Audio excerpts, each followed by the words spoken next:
చదవటం జరుగుతుంది.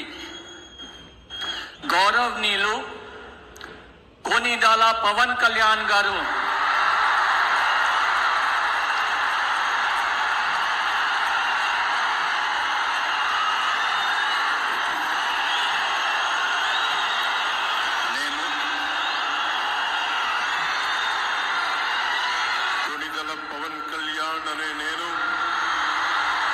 శాసనం ద్వారా నిర్మితమైన భారత రాజ్యాంగం పట్ల నిజమైన విశ్వాసం, విధేయత చూపుతానని, భారతదేశ సార్వభౌమాధికారాన్ని, సమగ్రతని కాపాడుతానని ఆంధ్రప్రదేశ్ రాష్ట్ర మంత్రిగా నా కర్తవ్యాలను శ్రద్ధతో, అంతఃకరణ శుద్ధితో నిర్వహిస్తానని, భయం గాని, పక్షపాతం గాని, రాగద్వేషాలు గాని లేకుండా రాజ్యాంగాన్ని, శాసనాలని అనుసరించి ప్రజలందరికీ న్యాయం చేకూరుస్తానని దైవ సాక్షిగా ప్రమాణం చేస్తున్నాను.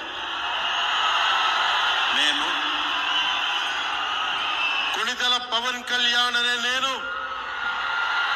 ఆంధ్రప్రదేశ్ రాష్ట్ర మంత్రిగా నా పరిశీలనకు వచ్చిన లేదా నాకు తెలియవచ్చిన ఏ విషయాన్ని, నా కర్తవ్యాలను సక్రమంగా నిర్వహించేందుకు అవసరమైన మేరకు తప్ప ప్రత్యక్షంగా గాని పరోక్షంగా గాని ఏ వ్యక్తికి లేదా వ్యక్తులకి తెలియపరచనని లేదా వెల్లడించనని దైవ సాక్షిగా ప్రమాణం చేస్తున్నాను.